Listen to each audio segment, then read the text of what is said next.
안녕하십니까. 저는 사회를 맡은 타이로스코프 마케팅팀 이가혜입니다. 환자 진료로 바쁘신 가운데 저희 웹 심포지엄에 참석해 주신 모든 선생님들께 먼저 감사 인사드립니다.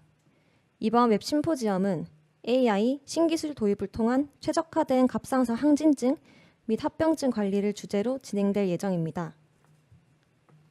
오늘 강의는 문재훈 교수님이 진행할 예정이며 문재훈 교수님은 연세대학교 의과대학을 졸업하고 현재는 분당 서울대병원 갑상선 암센터장, 기술사업센터장, 내분비대사 내과 교수로 재직 중이며 주식회사 타이로스코프 기술이사로 재직 중입니다. 강의는 40분간 진행된 후 20분 정도의 Q&A 시간이 있을 예정이며 강연 중 질문 있으신 분은 하단 댓글창에 질문을 남겨주시면 강연이 끝난 후 Q&A 세션에서 답변 드리겠습니다. 그럼 문재훈 교수님 강의 진행 부탁드립니다. 네, 안녕하세요. 소개받은 문재훈입니다. 오늘 말씀드릴 내용은 최근에 개발된 갑상선 기능 항진증 및 암병증을 모니터링할 수 있는 AI 솔루션을 통해서 이 질환들을 어떻게 관리할 수 있는지에 대해서 말씀드리도록 하겠습니다. 먼저 본격적으로 강의 시작하기 전에 저는 오늘 이 소개되는 AI 솔루션을 개발한 주식회사 타이로스코프의 기술이사를 맡고 있고 공동 창업자고 주식 소유자임을 미리 밝혀두는 바입니다. 오늘 말씀드릴 내용은 주로 크게 세 가지로 말씀드릴 텐데요. 생체 신호 기반의 갑상선 기능 이상 모니터링, 그다음에 이미지 분석 기반의 갑상선 암병증 모니터링, 그리고 이 두 가지 모니터링 시스템을 실제 임상 적용하는 사례들을 말씀드리도록 하겠습니다. 먼저 생체 신호 기반으로 한 갑상선 기능 이상 모니터링에 대해서 말씀드리면 우선 인터넷 기사를 하나 말씀드리도록 하겠습니다. 이게 2018년에 인터넷에 나온 기사인데요.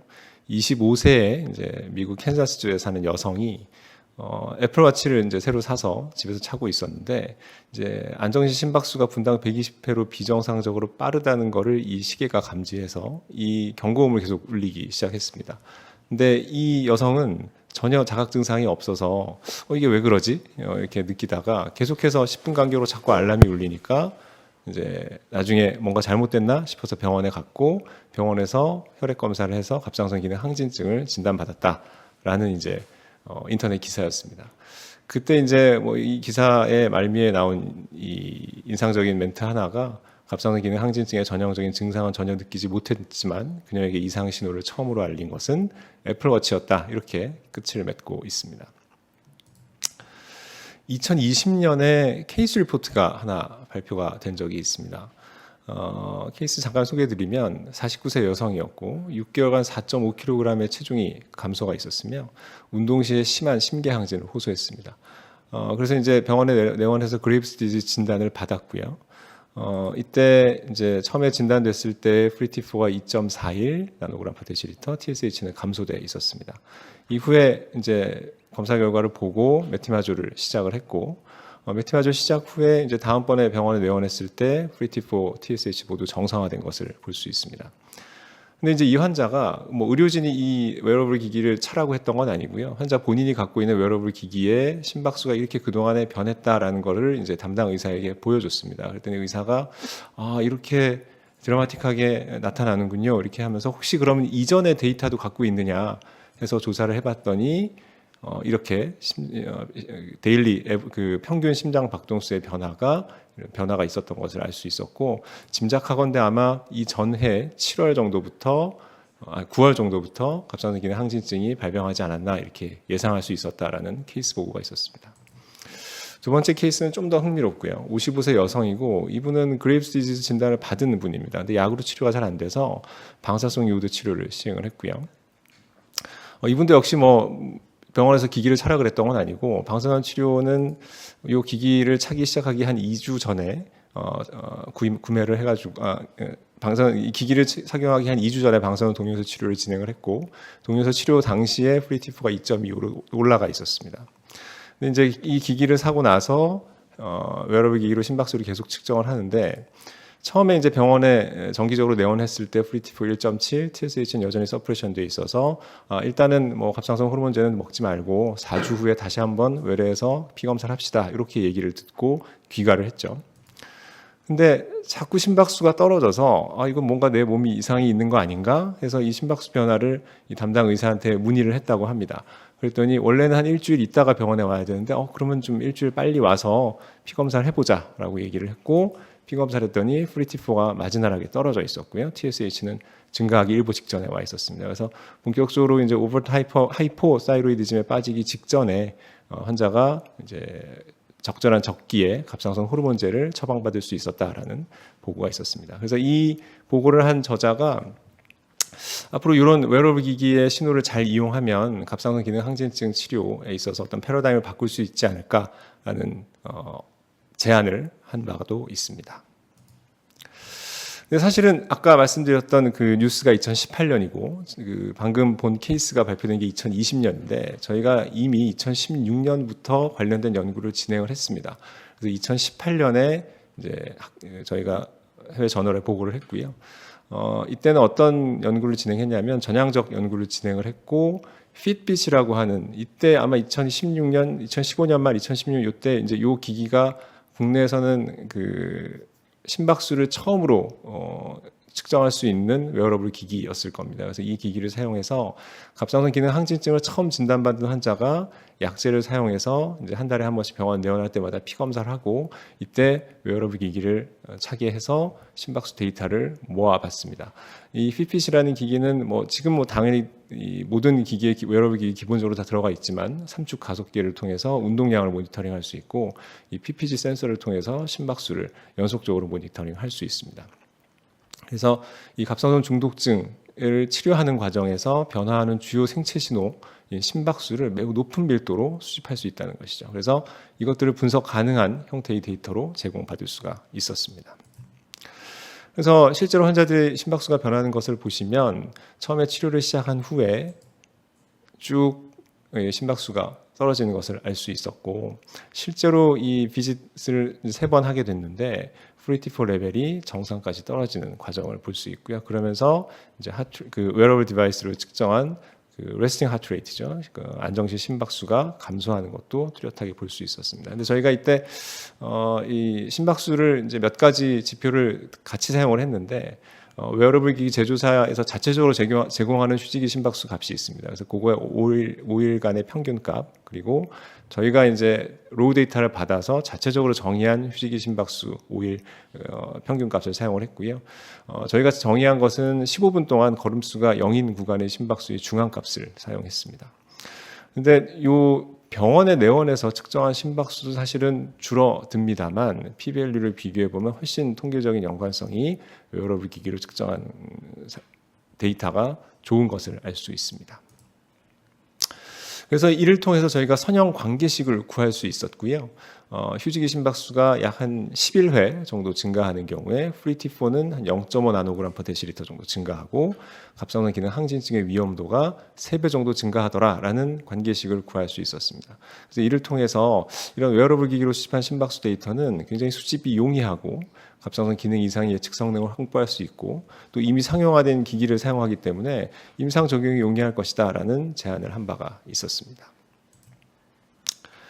그리고 나서 2021년에 저희가 추가로 한 연구는 갑상선 기능 저하증에서도 과연 이것을 적용할 수 있을 것인가 연구를 진행을 했습니다.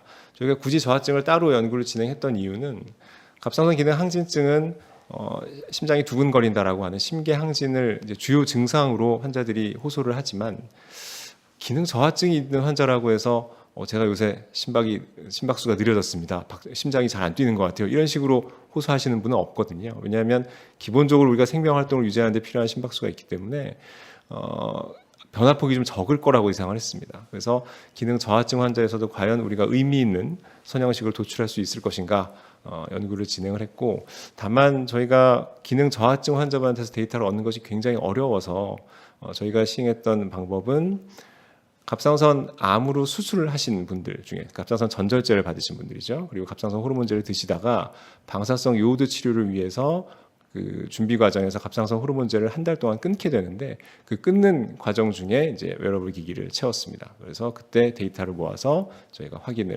해보았습니다. 그냥 이런 그래프가 저희가 그려졌는데요.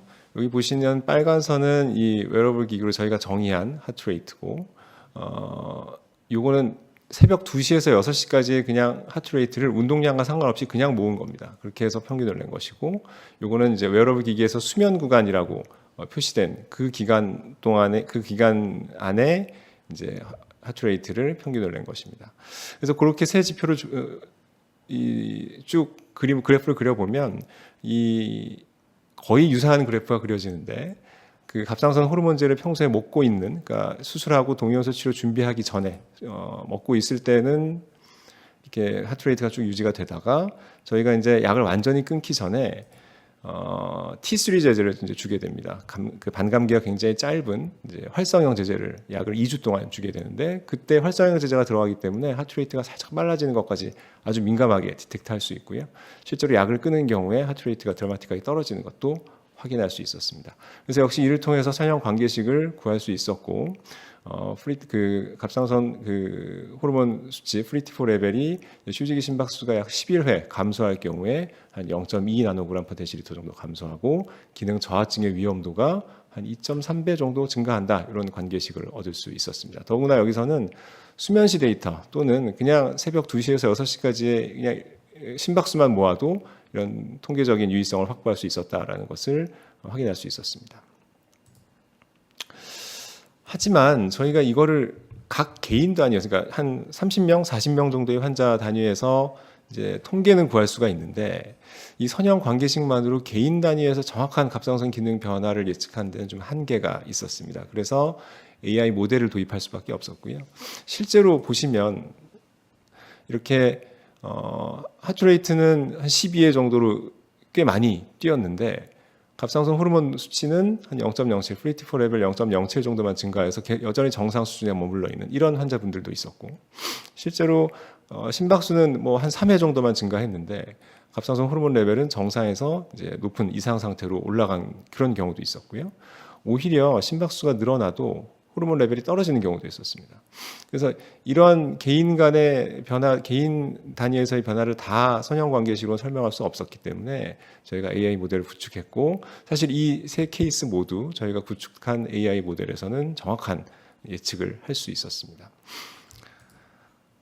그래서 저희가 어떤 모델을 구축했는지를 좀 설명드리면, 이건 이제 2023년에 보고가 됐고요.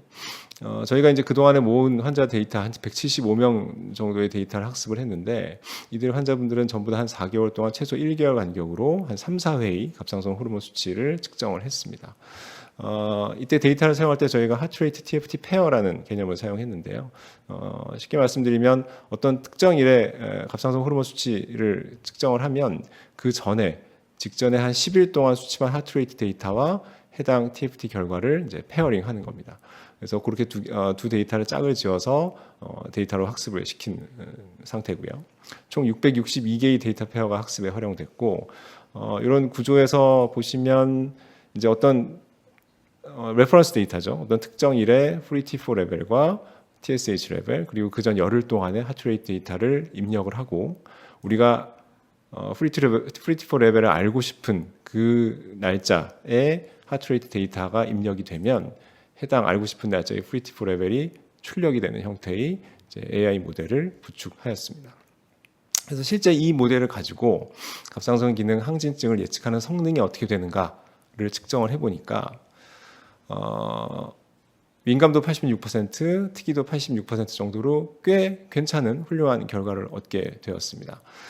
그리고 이제 양성 예측도는 한 50% 정도 되고 음성 예측도는 97%인데, 음성 예측도가 이렇게 높다는 것은 우리 이 AI 모델에서 이 항진증이 아니다라고 판단하면 거의 항진증이 아니라는 거죠. 다만 양성 예측도가 좀 낮습니다. 이거는 이제 항진증으로 나온 환자의 비율하고도 영향이 있긴 하지만, 실제로 이렇게 양성 예측도가 낮은 것은 위양성 케이스가 많기 때문인데요. 실제로 이 위양성 케이스 79例를 살펴보면 그중에 74例가 서브클리니컬 하이퍼사이로이디즘이었습니다. 다시 말하면 이 AI 모델이 저희 판단을 할 때는 프리티4 레벨을 가지고 판단을 했기 때문에, 여기서 프리티4 레벨이 이상이 없는데도 불구하고 이상이 있다라고 판단을 했지만, 사실 이 환자들의 대부분은 임상적으로 의미 있는 서브클리니컬 하이퍼사이로이디즘이었다는 것이죠. 그래서 그것까지 고려하면 이렇게 PPV가 낮은 것이 큰 의미가 없다라는 것을 생각할 수 있습니다. 또 하나는 위음성 사례를 보면, 즉 실제로는 갑상선 기능 항진증이지만 갑상선 기능 항진증이 아니라고 판단한 사례를 보면 프리티포 레벨이 14례 중에 11례에서 2.1 나노그램 per 데시리터 미만이었습니다. 즉 마일드하게 올라가 있었다는 것이죠. 그리고 이 위음성 사례의 평균 프리티포 레벨도 거의 2 정도여서 사실은 이 갑상선 기능 항진증이 맞지만 아니라고 판단한 환자 사례는 그렇게 심하지 않은 사례였다라는 것을 확인할 수 있었습니다. 그래서 이런 이제 저희 기존의 연구들을 바탕으로 해서 글랜디 하이퍼라고 하는 갑상선 기능 항진증을 모니터링하는 AI 솔루션이 개발이 되었습니다. 이것은 이제 상용화된 웨어러블 기기와 연동되는 모바일 앱 의료기기이고요. 예를 들면 애플워치나 갤럭시 워치 같은 웨어러블 기기를 차고 있으면 이 앱을 스마트폰에 설치해서 사용할 수가 있습니다. 웨어러블 기기의 하트레이트 데이터와 사용자가 입력한 TFT 결과를 레퍼런스를 사용해서 환자의 하트레이트를 분석해가지고 갑상선 기능 항진증 여부를 출력해주게 되는 것이죠. 그리고 이것은 입력 데이터가 많아질수록 정확도가 증가돼서 레퍼런스를 하나를 쓸 때와 2개를 쓸 때 비교해보면 성능이 올라가는 것을 확인할 수 있습니다. 그래서 개인이 계속 데이터를 쌓아가면 보다 정확한 예측이 가능하다라는 것을 알 수 있습니다. 현재 이 기기는 9개 의료기관에서 식약처 확증 임상시험을 진행 중에 있습니다. 그럼 이러한 기기들을 어떻게 임상 활용할 수 있을지를 좀 살펴보면 제일 처음 생각나는 것은 항갑상선제 치료 후에 약을 끊고 관해 상태에 이른 환자가 재발을 하게 되는데 이 재발 감시에 활용할 수 있을 것입니다.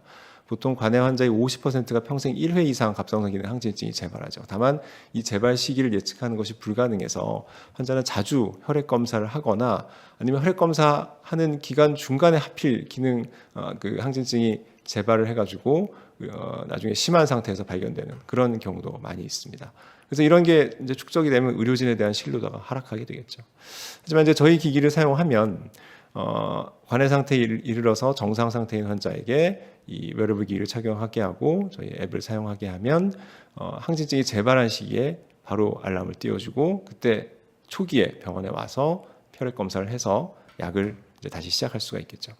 그래서 정상 갑상선 기능 유지를 계속 하고 있는 환자한테서 불필요한 혈액 검사 시기를 줄일 수 있고요. 갑상선 기능 항진증 재발이 조기 진단이 가능합니다. 그래서 병원 외에서도 이런 개인화된 관리가 이루어지기 때문에 이런 솔루션을 사용하는 의료진과 병원에 대한 신뢰도와 충성도가 상승할 것으로 생각하고 있습니다. 또 하나 보자면 항갑상선 투여 시작 시에 용량 조절을 할 때 활용할 수 있을 것으로 생각합니다. 처음에 이제 갑상선 항진증 진단 받으면 메티마졸이나 카비마졸 이런 이제 항진증 약들을 처방하게 되죠. 근데 이걸 처방해서 얼만큼 처음에 약을 처방하고 언제 환자를 병원에 오게 할 것인지는 사실 전적으로 의사의 경험에 의존합니다. 환자마다 약제 반응이 다 다르기 때문에 많은 경우에 약제 용량이 좀 과해서 다음에 왔더니 저하증에 심하게 빠져 있는 경우도 많이 있죠. 근데 이런 이제 상황이 또 역시 반복되다 보면 의료진의 신뢰도가 하락합니다. 실제로 저희 병원 분당 서울대병원에 내원하는 항진증 환자분들 보면 많은 경우가 이제 그 지역에서 치료를 받다가 항진증이라고 해서 약을 먹었는데 나중에 저하증이 됐다 이렇게 얘기를 하십니다. 그러면서 나는 그런 신뢰가 가지 않아서 대학병원을 왔다 이렇게 얘기하는 경우가 많이 있습니다. 그래서 저희 솔루션을 사용을 하면 처음에 이제 항갑상선제를 주고 계속 항진증이라는 알람이 뜨겠죠. 그러다가 정상이다라는 알람이 된 순간 그럼 이제 약을 줄여야 되겠구나 또는 혈액 검사를 해서 확인을 해야 되겠구나 이렇게 판단할 수 있을 것입니다. 그래서 항갑상선 초기 용량 투여 후에 최적의 용량 조절 시기를 제한할 수 있고 역시 계속 항진인 사람들한테 불필요하게 혈액 검사를 하는 것을 줄일 수 있습니다. 따라서 처음에 약을 좀 과감하게 써도 모니터링이 가능하기 때문에 정상 갑상선 호르몬 농도 달성까지 기간을 좀 단축시킬 수가 있겠죠. 당연히 오류도 감소할 것입니다. 그러면 역시 병원과 의료진에 대한 신뢰도 및 충성도가 상승하는 아주 해피한 결과를 얻을 수 있을 것입니다. 또 하나 생각해 볼 수 있는 것은 이제 아까 방사성 요오드 치료 환자 케이스를 보여드렸었는데 방사성 요오드 치료 후에 역시 갑상선 기능을 모니터링하는 용도로 활용할 수가 있습니다. 저희가 방사성 요오드 치료를 한 후에 이게 언제 저하증으로 이제 진입을 해서 약을 이제 갑상선 호르몬제를 시작해야 될지도 역시 전적으로 경험에 의존합니다. 보통 평균적으로 한 치료 후 2, 3개월 만에 저하증으로 빠지는 것으로 되어 있지만 6개월이 지나도 안 빠지는 환자도 있고 심지어는 치료를 한 번 더 해야 되는 환자들도 있죠. 그래서 이때도 역시 병원에 좀 자주 오게 됩니다. 거의 한 달 간격으로 병원에 오게 해서 이제 진료를 하게 되는데 저하증으로 빠지지 않는지를 감시하는데 하필이면 병원에 오는 중간에 심한 저하증에 빠져서 이렇게 환자가 내원했을 때는 굉장히 불편함을 겪는 경우가 많이 있습니다. 그래서 이런 경우에도 치료를 하고 나서 항진 상태에서 정상으로 들어왔을 때 바로 검사한 후에 갑상선 호르몬제를 보충할 수 있는, 그래서 심한 기능 저하에 빠지기 전에 최적의 병원 방문 시기를 제한할 수 있습니다. 그래서 저하 감시를 위한 혈액 검사를 줄이고 최적의 시기에 호르몬제를 보충할 수 있기 때문에 역시 병원에 대한 신뢰도 및 충성도가 상승할 것이다라고 생각할 수 있겠죠. 마지막으로는 그냥 안정적인 유지 용량의 항갑상선제를 투여하는 환자한테도 활용할 수 있습니다. 혈액 검사 횟수를 그냥 줄일 수가 있죠. 한 2번 정도 혈액 검사를 해야 된다면 그중에 한 번은 이런 모니터링으로 대체하는 것도 가능할 것입니다. 역시 환자 편의가 증대되고 의료진에 대한 충성도가 상승할 것이다라는 것을 쉽게 예상할 수 있습니다. 여기까지 갑상선 기능 이상 모니터링에 대해서 말씀드렸고요. 그 다음으로는 이미지를 분석해서 갑상선 안병증을 모니터링하는 솔루션에 대해서 소개를 드리도록 하겠습니다. 먼저 케이스 한번 말씀드리죠. 2024년 3월 달에 53세 여성이 눈이 붓는 증상이 발생을 했습니다. 이 환자는 5달 동안 이런 증상이 좀 반복이 되다가 24년 8월 달에는 양쪽 눈에 통증이 있고 발 쪽도 있고 이제 눈물도 나기 시작했죠. 근데 이 환자가 병원 근처에 이제 지역 내과를 갔습니다. 가서 갑상선 기능 항진증이 진단이 됐죠. 근데 이게 갑상선 기능 항진증이 진단이 돼서 치료를 시작했을 때 이 내과 선생님은 아마도 이 환자의 눈 증상이 이 갑상선 기능 항진증과 연관성이 있다는 것은 알고 계셨을 겁니다. 다만 환자한테 안과를 보라고 전혀 권유가 되지 않았고요. 눈에 대해서 어떻게 치료하겠다는 언급도 전혀 없었습니다. 그러다가 환자는 급기야 3개월 후에 복시와 사시가 발생하게 됐고, 이게 한 2개월 더 지나서 더 악화돼서 지역의 안과 진료를 본인이 그냥 찾아가게 된 것이죠. 거기서 진짜 복시와 사시가 있다는 걸 확인하고 대학병원 진료를 보셔야겠습니다 얘기를 듣고 대학병원 안과 진료를 받습니다. 당시에 이제 환자의 히스토리를 하면서 갑상선 안병증 진단이 확인이 됐고요. 그리고 치료를 시작해서 이분은 복시 사시가 굉장히 심했기 때문에 로컬 스테로이드 인젝션뿐만 아니라 하이도스 IV 스테로이드 인젝션도 했고 레디오 세라피까지 받은 환자였습니다. 근데 환자는 내과 내원할 때 갑상선 기능 항진증을 치료하면서 그냥 눈이 호전될 것으로 생각했다고 합니다.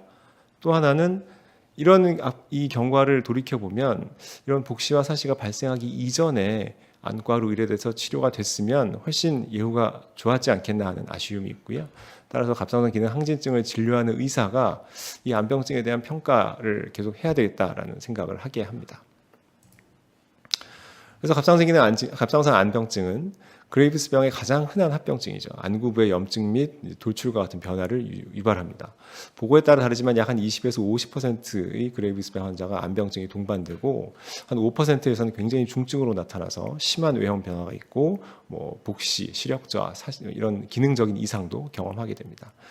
갑상선 안병증과 갑상선 기능 항진증 어느 쪽이든 먼저 발생할 수 있고요. 둘 모두 있는 환자의 80%는 어느 하나가 발생한 지 한 2년 내에 두 가지 상태를 다 가지게 됩니다. 그럼 이 갑상선 안병증을 어떻게 평가하고 치료하는지에 대해서 간단하게만 말씀드리면, 평가는 이 갑상선 안병증의 염증성 활동성, 액티비티를 이제 평가하기도 하고, 또 얼마나 기능적 이상이 있는지, 변형이 있는지 이런 시비어리티, 중증도를 판단하게 됩니다. 이 그래프는 이 안병증의 내추럴 코스를 얘기하는 아주 유명한 런들스 커브라는 그래프인데요. 처음에 거의 모든 염증성 질환이 그렇지만 처음에는 이런 염증성 활동성이 굉장히 증가를 하고 그러면서 변형이 점점 심해집니다. 그러다가 어느 정도 시기가 지나면 조금 호전되죠.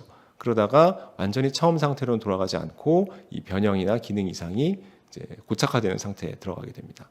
그런데 이때 이 염증이 굉장히 활발한 시기에, 염증 활동성이 굉장히 높은 시기에 치료를 적절하게 하게 되면 이 예후를 굉장히 좋게 만들어서 거의 정상에 가깝게 만들 수 있지만, 이미 염증이 다 지나가고 고착화된 상태의 치료를, 항염증 치료를 아무리 해봐야 예후는 돌이킬 수 없다, 이런 것이 이제 널리 알려져 있습니다. 그래서 갑상선 안병증의 활동성과 중증도를 그럼 뭘로 평가하느냐? 가장 많이 쓰고 있는 것은 이 클리니컬 액티비티 스코어라고 하는 지표를 가장 많이 쓰고 있습니다. 7가지 이 증상 또는 증후를 가지고 평가를 하고요.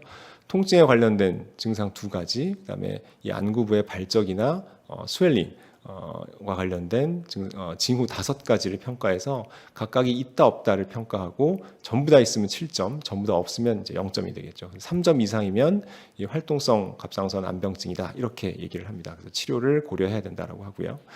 severity 같은 경우는 나중에 좀 설명을 드리도록 하겠습니다. 그래서 이것이 전형적인 액티브 디지즈라고 할 수 있고 이미 변형은 있었지만 염증의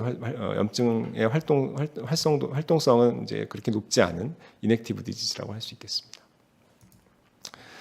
그래서 이런 활동성과 이 뭐 중증도 이런 것들을 평가를 이제 내분비내과 의사가 잘 해서 안과에 적시에 의뢰를 하는 것이 중요한데 그것이 이제 잘 안 되고 있는 것이 아마 뭐 비단 우리나라뿐만 아니라 유럽이나 미국도 마찬가지인 것 같습니다. 그래서 미국 갑상선학회하고 유럽 갑상선학회가 이 컨센서스 스테이트먼트를 2022년에 발표를 했는데 그 내용을 살펴보시면 갑상선 암병증은 대부분 갑상선 항진증을 치료하는 도중에 이제 이 눈 증상이 발현되기 때문에 이 엔도크리놀로지스트가 굉장히 키 롤을 하고 있다. 따라서 내분비내과 의사가 뭐 또는 그냥 갑상선 항진증을 진료하는 피지션들 모두가 이 갑상선 암병증이 액티비티와 시비어리티를 평가하는데 익숙해져야 한다라고 이야기하고 있습니다.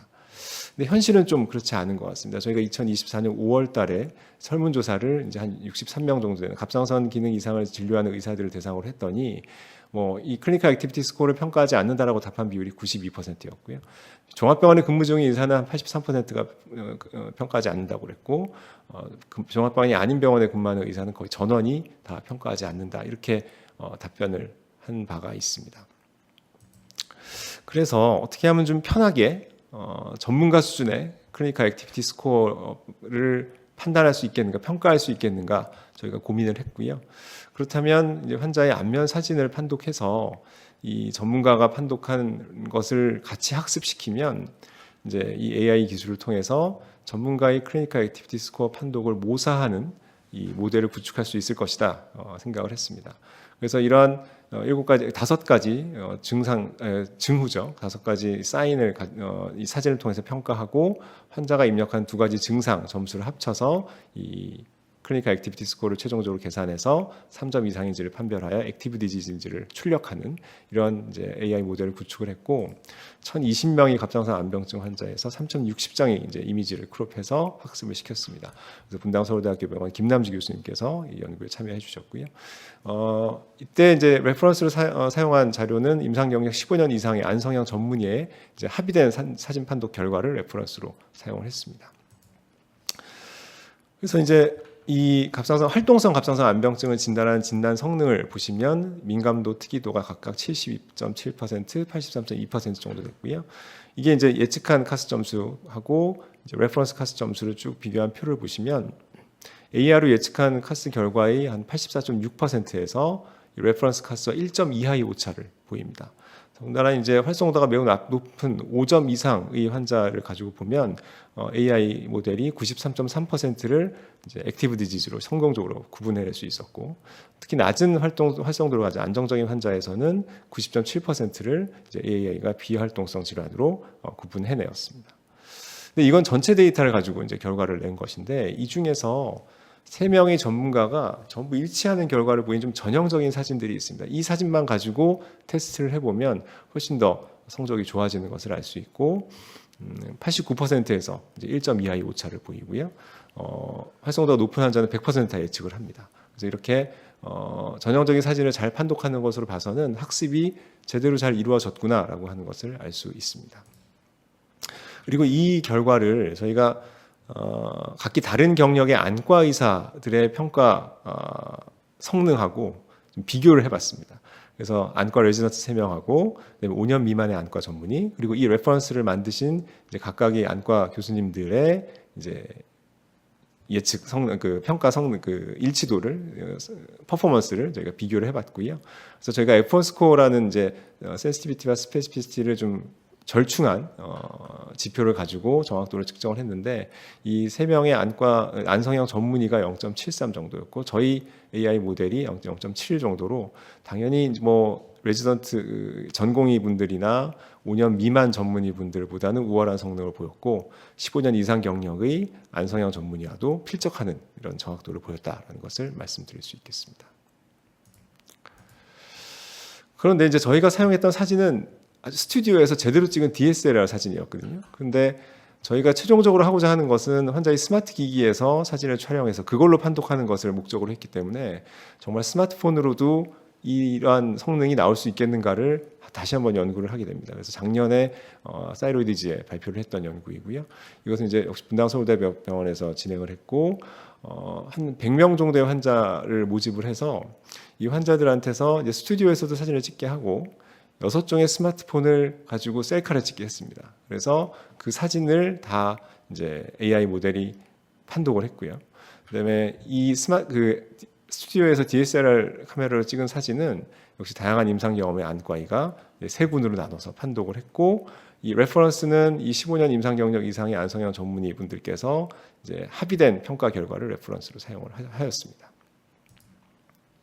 이때 AI 모델 개발을 잠깐 말씀드리면 기존에 저희가 확보했던 사진들을 이 생성형 AI 모델을 사용해서 마치 스마트폰에서 찍은 사진처럼 변환을 해줬습니다. 그래서 이 사진 전부와 레퍼런스 카스를 동시에 학습시켜서 이제 스마트폰에 특화된 AI 모델을 개발해 내었습니다.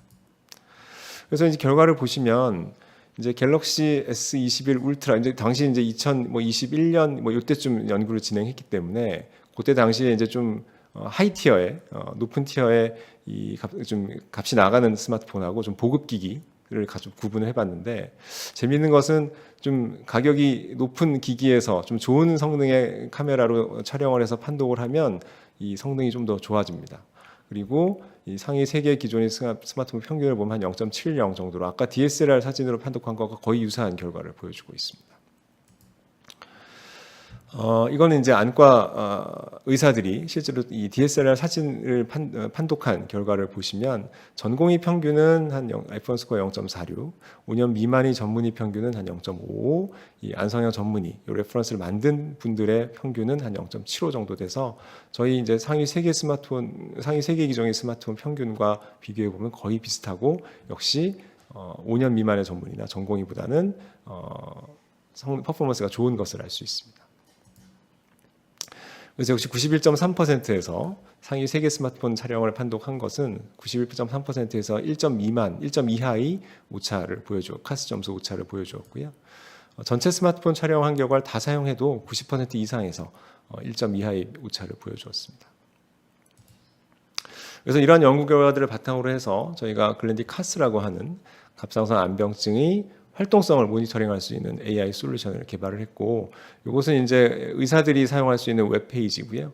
이제 환자들이 촬영한 결과를 일목요연하게 사진과 같이 볼 수 있는 이런 웹페이지도 마련이 되어 있습니다. 그래서 이 의료기기는 실제로 이제 식약처 승인을 받은 의료기기입니다. 그래서 이런 확증 임상 시험은 세브란스 병원에서 진행을 했고, 이때 이제 756명의 환자 사진을 사용을 했고, 이때 레퍼런스 스탠다드로는 이제 환자를 직접 진료한 결과를 가지고 비교를 해봤고요. 이때도 역시 5년 미만이 임상 경력을 가진 안과 전문의와 저희 AI 모델을 비교해서 이것이 우월한지를 보는 임상 연구를 진행하였습니다. 그래서 결과를 먼저 보시면 저희가 기존에 확보했던 성능보다도 훨씬 더 우월한 성능을 보여주었고, F1 스코어는 0.87까지 나왔고요. AUC가 0.92, 민감도가 87%, 특이도가 95%였습니다. 안과 전문의의 F1 스코어가 0.57이었기 때문에 굉장히 저희가 우월한 성능을 보여주었고, 이러한 성능을 바탕으로 해서 근거로 해서 저희가 소프트웨어 의료기기로 승인을 받았고, 혁신 의료기기로도 현재 지정이 되어 있습니다. 아까 이제 중증도에 대해서 잠시 후에 말씀드린다고 했는데, 중증도에 대해서 보면 중증도를 평가할 때 이제 보는 지표 중에 많이 보는 것들이 이제 아이리드 리트랙션이죠. 안검 퇴축이 얼마나 되는지, 눈꺼풀이 얼마나 말려 올라가는지, 또는 이제 돌출도가 어떻게 되는지 이런 것들을 실제 측정을 합니다. 그런데 이 아이 리트렉션이나 뭐 이 돌출도를 측정하는 것을 내과 의사들은 전혀 훈련받은 바가 없습니다. 이거 어떻게 측정하냐면 안구 돌출도의 측정 같은 경우는 이런 특수 장비, 헤르텔 돌출계라고 하는 이 장비를 사용해서 훈련받은 사람이 측정을 해야 되는 것이죠. 그래서 이것을 이제 측정하는 거에 좀 제한점이 있습니다. 일단 훈련받은 인력이 있어야 되고, 또 하나는 이 베리어빌리티가 좀 큽니다. 다시 말하면 같은 제조 회사에서 만든 기기를 사용했을 때 다른 기기를 사용하게 되면 한 2.1mm까지 차이가 난다는 것이죠.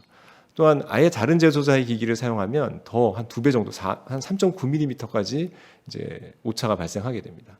그래서 이런 측정 오차가 발생한다는 것이 기존 이제 헐텔 돌출기의 좀 한계다라고 말씀드릴 수 있습니다. 그래서 저희가 이것도 역시 AI 모델로 2차원 사진을 통해서 돌출도를 평가할 수 있지 않을까 생각을 했고요.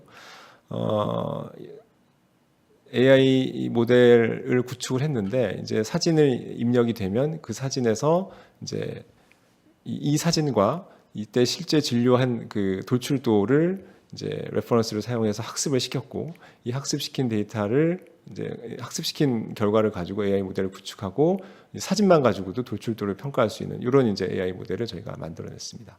이때 이제 세브란스 병원에서 모델 학습 및 인터널 밸리데이션이 진행이 됐고, 분당 서울대 병원에서 익스터널 밸리데이션을 진행했습니다. 그래서 1,108명의 환자에서 이제 사진을 데이터를 얻었고요. 이때 이제 촬영 당시에 측정된 돌출도 데이터를 가지고 학습을 시켰습니다. 그래서 5폴드 크로스 밸리데이션을 해서 모델 테스트를 진행을 했고요. 익스터널 밸리데이션은 이제 분당 서울대학교 병원에서 171명의 환자를 대상으로 했고, 이때 세 장의 사진을 그날 동시에 같은 상태에서 찍었기 때문에 한 장의 사진 또는 세 장의 사진을 판독했을 때 결과가 어떻게 달라지는지도 확인할 수 있었습니다. 그래서 인터널 밸리데이션 보시면 콜리레이션 굉장히 0.82 정도로 굉장히 우수한 성능을 보였고, 이 민 앱솔루트 에러 오차가 한 1.27mm 정도였습니다. 아까 기계만 바뀌어도 헤텔 돌출계의 경우 기기만 바뀌어도 한 2mm 이상의 차이가 나는데, 이런 1.27mm의 오차는 굉장히 좋은 성능인 것을 알 수 있죠. 그리고 익스터널 밸리데이션에서도 거의 유사한 결과들을 보여주었고, 한 장의 사진만 평가하는 것보다는 세 장의 사진의 평균 값으로 평가하는 것이 좀 더 성능이 좋았다는 것도 확인할 수 있었습니다. 실제로 이것도 이제 스마트폰에서도 똑같이 동작하는지를 저희가 확인해야 되기 때문에 역시 세브란스 병원에서 101명의 갑상선 암병증 환자에서 스마트폰 촬영을 하게 했고요. 그래서 모델 학습 및 인터널 밸리데이션을 했고, 뭐 기종에 크게 상관없이 아주 코릴레이션도 좋고 민 앱솔루트 에러도 저희가 목표로 하는 성능을 다 보여주고 있습니다. 익스터널 밸리데이션에서 77명의 암병증 환자에서 이제 평가를 해봐도 오히려 코릴레이션 더 올라갔고요. 민 앱솔루트 에러도 유사한 상황을 보여주고 있어서 저희가 기존의 DSLR로 평가한 것과 스마트폰을 사용한 것이 성능이 거의 유사하다라는 것을 알 수 있었습니다. 그래서 역시 이러한 연구 결과를 바탕으로 해서 글랜디 엑소라는 의료기기가 개발이 됐고요. 환자가 셀카를 찍으면 돌출도를 왼쪽과 오른쪽 나누어서 보고를 해줍니다. 그래서 실제로 이것도 이제 식약처 의료기기로 이미 허가를 받은 상태이고, 저희가 설정한 성능보다 상회하는 성능을 보여주었기 때문에 무사히 허가를 받을 수 있었습니다. 또 하나 이제 저희가 제품이 개발되어 있는 것은 글랜디 리드라고 하는 제품인데요. 이 제품은 저희가 이제 MRD1이라고 하는 것을 이제 안과 선생님들께서 측정을 합니다. MRD1은 이제 마진 리플렉스 디스턴스라고 하는데, 요 눈동자의 반사점, 대공 반사점 가운데서부터 윗 눈꺼풀까지의 길이를 재서 이제 안검 퇴축이나 돌출이 있으면 이 길이가 길어지게 되는 것이죠. 그래서 그런 것들을 계속 측정을 하게 되는데, 이것도 역시 AI 모델을 통해서 자동으로 이제 측정할 수 있습니다. 그래서 저희 솔루션에서는 MRD1이 기본으로 다 측정해서 자료를 제공하고 있고요. 다만 이 MRD1보다 좀 더 민감한 지표가 없을까 해서 아예 이 결막 부위에 이 면적을 측정하는 것도 개발을 해서 저희가 지금 사용하고 있습니다. 그래서 이렇게 면적을 측정을 하고요. 뭐 이런 주요 지표들을 다 자동으로 감지해서 면적을 측정해서 보내줄 수 있고, 또 이렇게 15도 간격으로 모든 방향에 대해서 다 거리를 잴 수 있기 때문에 실제로 어느 부위가 더 말려 올라가는지도 확실히 알 수 있는 데이터를 제공하고 있습니다. 그래서 이것도 역시 이제 실제로 사람이 이 스티커를 붙여서 길이를 알고 면적을 측정한, 사람이 이 눈을 다 마진을 그려서 측정한 것과 AI가 자동으로 판독한 것이 굉장히 코릴레이션이 좋고 일치한다라는 것을 보여주었기 때문에 역시 식약처에서 의료기기로 허가를 획득한 상태입니다. 자, 그럼 이런 솔루션들을 어떻게 임상에서 활용할 수 있을지에 대해서 한번 말씀드리도록 하겠습니다.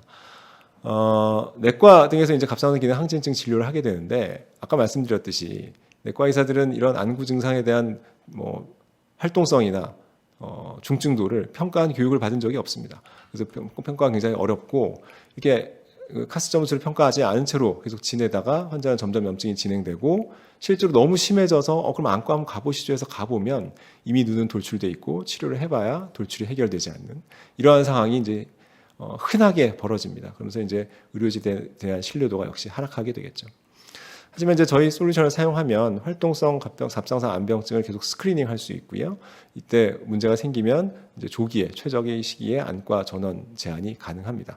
그래서 카스가 이렇게 높지 않은 시기 조기에 발견해서 항염증 치료가 빨리 시작이 되고 환자는 시퀄레를 최소화할 수 있다. 이제 이런 아름다운 시나리오를 그려볼 수가 있습니다.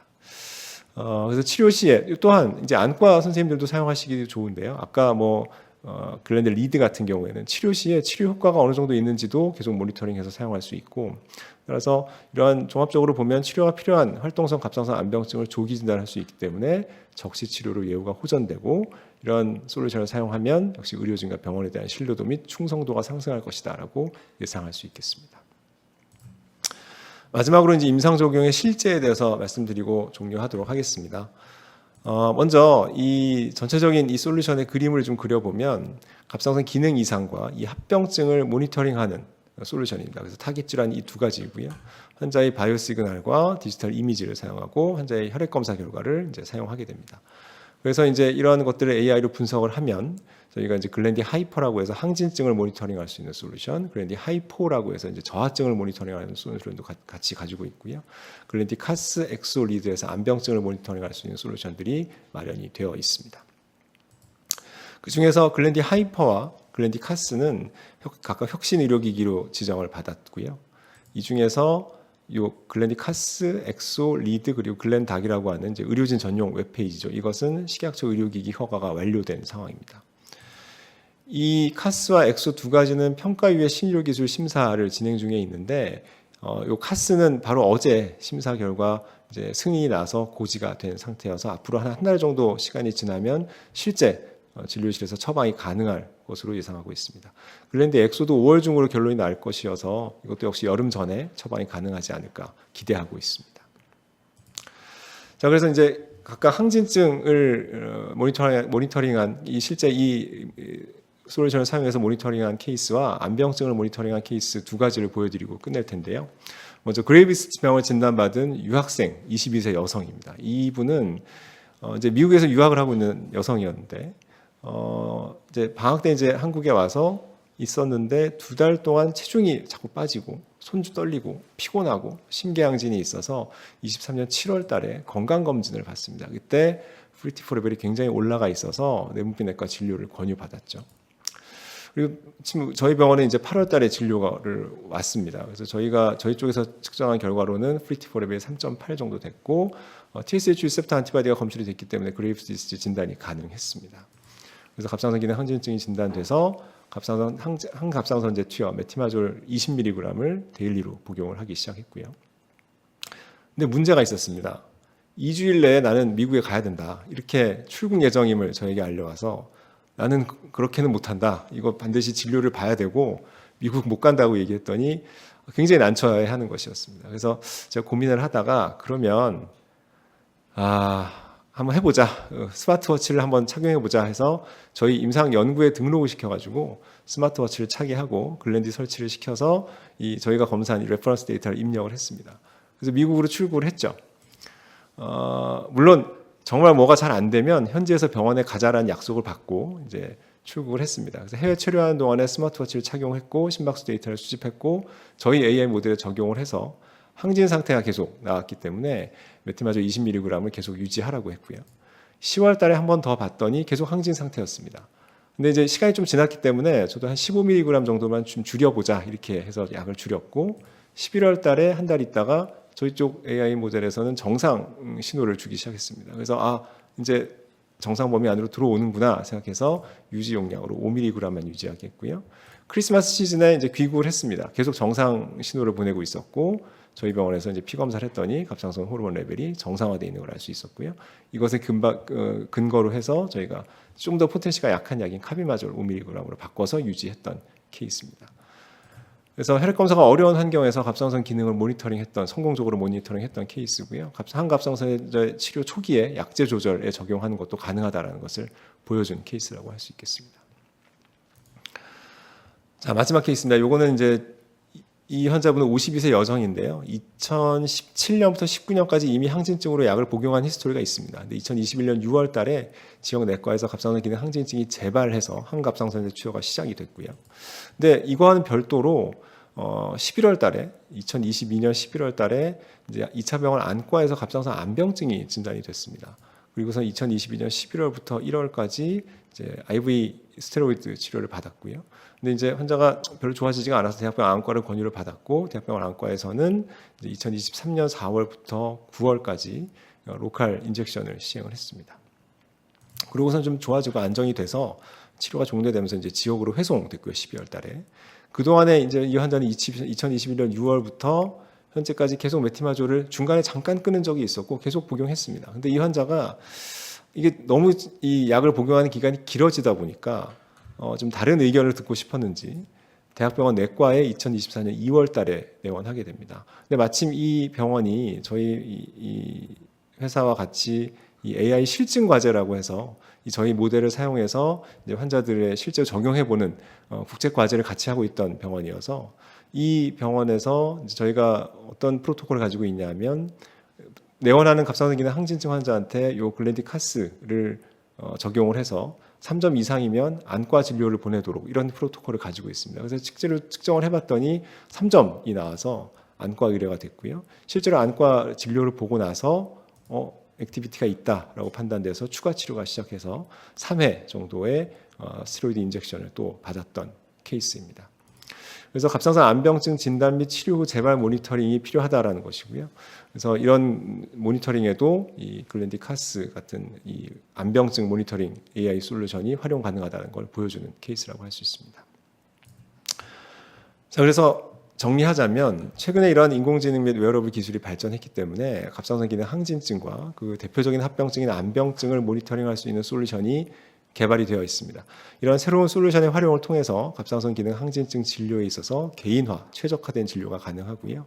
아마도 저희가 기대하기로는 기존의 당뇨병 치료할 때 이런 자가혈당 측정기나 안저검사기가 개발됨으로 인해서 어떤 치료의 패러다임이 완전히 바뀌었던 것을 경험해 본 적이 있을 것입니다. 그래서 아마도 그레이브스병 관리에 있어서 이런 AI 기반 모니터링 솔루션은 이런 당뇨병에서의 혈당 측정기나 안저검사기에 해당하는 역할을 할 것이다 이렇게 기대하고 있습니다. 또한 이러한 기기들은 이미 의료기기 허가를 받았거나 허가 과정 중에 있고 일부 솔루션은 이제 비급여로 이제 처방하는 것도 곧 가능해진다라고 말씀드릴 수 있겠습니다. 다만 이제 더 많은 실제 임상에서의 적용 사례, 안정성, 유효성에 대한 평가가 필요하다고 볼 수 있겠습니다. 네, 이상 오늘 발표를 마치도록 하겠습니다. 경청해 주셔서 감사합니다. 문재윤 교수님, 좋은 강의 감사합니다. 지금부터 Q&A를 시작하도록 하겠습니다. 오늘 강의에 대해서 궁금하신 점은 시청화면 하단에 질문하기란에 입력해 주시면 교수님이 직접 답변해 주실 예정입니다. 교수님, Q&A 진행을 부탁드립니다.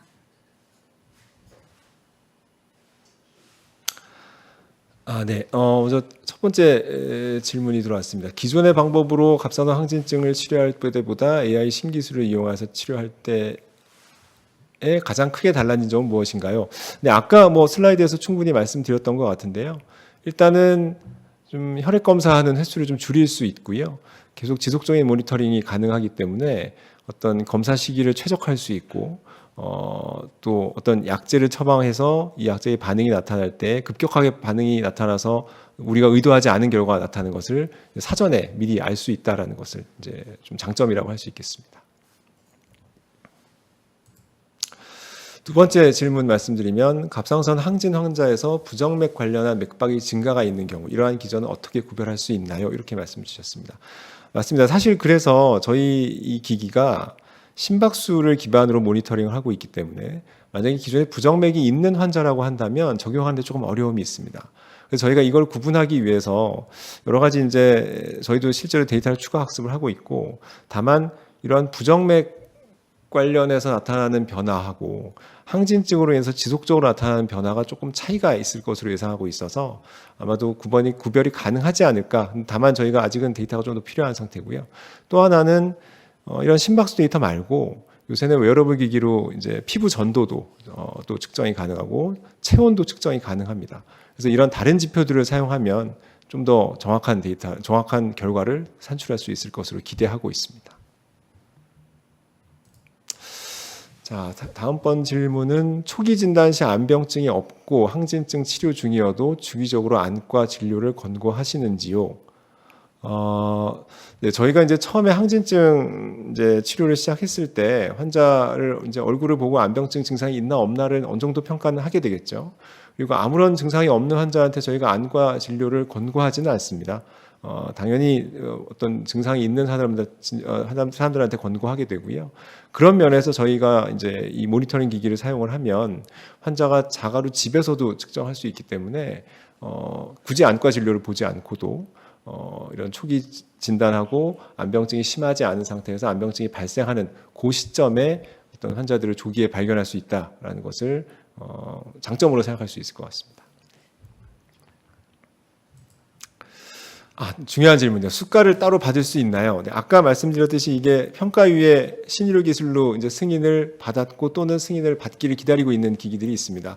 이제 이렇게 평가위의 신의료 기술로 승인을 받으면 한 최대 4년까지 비급여로 각 병원에서 처방이 가능합니다. 그래서 수가는 저희가 최종적으로 받는 것을 목적으로 하고 있지만 이제 이 평가위의 신의료 기술로 저희가 신청을 하고 있기 때문에 아마도 그렇게 승인이 돼서 나오면 이제 비급여로 각 병원에서 사용하실 수 있을 것입니다. 그리고 다음 질문은 네, 글랜디 암병증 의료기기로 CT나 MRI 없이도 암병증을 판단할 수 있나요? 네. 근데 사실은 저희가 이제 암병증을 평가하는 데 있어서 CT나 MRI 같은 영상 이미지가 꼭 필요한 것은 아닙니다. 임상적인 판단으로 다 가능하고요. 실제로 이 ATA-나 ETA 권고안에도 CT나 MRI가 필수는 아니라고 얘기하고 있습니다. 다만 이제 저희 활성도 저희가 활동성을 측정할 때 이 활동성이 3점이 되지 않는 환자들도 점점 뭐 안검 퇴축이 진행하거나 안구 돌출이 진행한다고 하면 실제로는 카스 점수와 관련 없이 이 사람은 활동성 암병증이다 해서 치료를 하게 되는 그런 이제 프로토콜을 가지고 있는데 그런 면에서 이제 저희 엑소나 뭐 리드 이런 것들을 사용하시게 되면 이제 그런 활동성이 낮은 상태에서도 점점 진행하는 환자들을 구분해낼 수 있기 때문에 유용성이 있다라고 볼 수 있겠습니다. 그래서 CT나 MRI는 뭐 꼭 필요한 상황은 아닙니다. 자, 그 다음에 질문은 AI 사용에 의해서 환자 개인정보 노출은 걱정할 필요 없는지요? 네, 이것은 뭐 저희가 이 어떤 웹 솔루션이나 앱을 개발하는 모든 이제 의료기기 회사의 숙명 같은 것이지요. 당연히 이 개인정보 노출에 대해서는 철저한 보안을 하게 되고요. 국제 표준에 맞춰서 이제 다 관리를 하고 있기 때문에 네, 저 개인적으로는 환자 개인정보 노출은 걱정하실 필요 없을 것으로 생각합니다. 마지막 질문인 것 같습니다. 글랜디 하이퍼와 카스는 실제 진료 프로세스에서 어떤 워크플로우로 사용되며 도입 절차는 어떻게 되나요? 네, 이것도 아마 아까 제 슬라이드에 나온 내용으로 답변을 대신할 수 있을 것 같습니다. 이제 재발 환자의 모니터링이라든지 뭐 약제 용량 조절이라든지 또 실제로 암병증의 감시라든지 활동성을 감시한다든지 뭐 돌출도를 측정한다든지 치료 반응을 본다든지 이런 진료 프로세스에서 사용될 수 있을 것이고요. 워크플로우는 방금 아까 슬라이드로 설명이 됐을 것 같습니다. 도입 절차는 아까도 잠깐 설명드렸는데 지금 하이퍼 같은 경우는 확증 임상 시험 중에 있어서 이거는 식약처 허가를 좀 받아야 되기 때문에 조금 시간이 걸릴 것 같고요. 글랜디 카스와 엑소는 이미 허가를 받은 상태고 리드도 허가를 받은 상태입니다. 근데 그 중에서 카스와 엑소는 평가위의 신의료 기술로 저희가 신청을 해놨고 하나는 카스 같은 경우는 다 승인을 받아서 아마 비급여로 각 병원에서 여름 안으로 측정 처방이 가능할 것이고요. 아마 그 도입 절차, 자세한 도입 절차는 이제 어떤 신약을 병원에 드리는 절차와 동일하게, 의료기기를 병원에 드리는 절차와 동일하게 진행하시면 되지 않을까 생각합니다. 네, 이상 Q&A도 다 마친 것 같습니다. 오늘 이 심포지움을 경청해 주신 선생님들께 감사 말씀드립니다. 감사합니다. 금일 좋은 강의와 고견을 주신 교수님께 대단히 감사드립니다. 또 바쁘신 중에도 저희 웹심포지엄에 참석해 주신 선생님들께 다시 한번 진심으로 감사드립니다. 그럼 이것으로 오늘 웹심포지엄을 마치도록 하겠습니다. 감사합니다.